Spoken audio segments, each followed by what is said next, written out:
What I personally would have liked to have seen in a BioShock game is sort of a broader range of enemies. And I think in BioShock Infinite, we really want to have a sort of a class of enemies that had a sort of a more imaginative range of powers. And we came up with this concept called the heavy hitters, who are enemies that are sort of used to not just be more powerful, but also to augment the abilities of the more traditional BioShock enemies. You're gonna come across them in certain areas of the game, and they're gonna provide a really unique challenge. Red is the price of liberty. You know, we wanted an AI that really expressed sort of the very sort of clear system of beliefs that founders have, and a heavy hitter that would sort of represent that.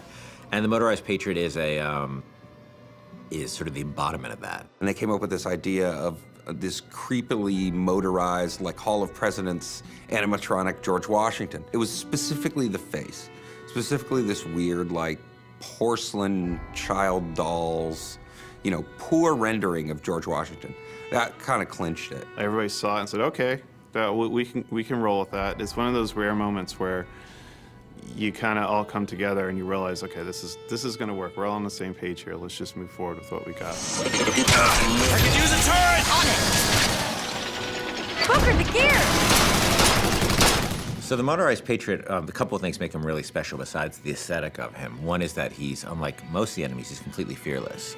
He doesn't have a sense of self-preservation, so he'll just keep coming at you and coming at you and coming at you. You know, despite the fact that you face many different kinds of enemies in this game, you clearly can't reason with this one. He's just gonna keep coming forever, you know? He is sort of a clockwork Terminator. The other cool thing about him, he's got this Gatling gun called a pepper mill. And once you destroy the Patriot, Booker can actually go pick up the pepper mill and actually use it as a heavy weapon. And that's the only place he can get it, was from a destroyed Motorized Patriot. I mean, I also like that, you know, as he starts to take serious damage, he actually loses the Washington mask, and it reveals his sort of metal skeleton underneath. The thing I like most about this guy is that I think he's pretty readable as what he does. You know, he's a fairly simple guy. He's not a Swiss Army knife. He's a guy with a big gun, and I think that reads pretty well. He's got this incredible sense of heaviness. He's relentless, and just hearing sort of the things he's saying is both funny and kind of terrifying. But he's, you know, a deadly, deadly enemy.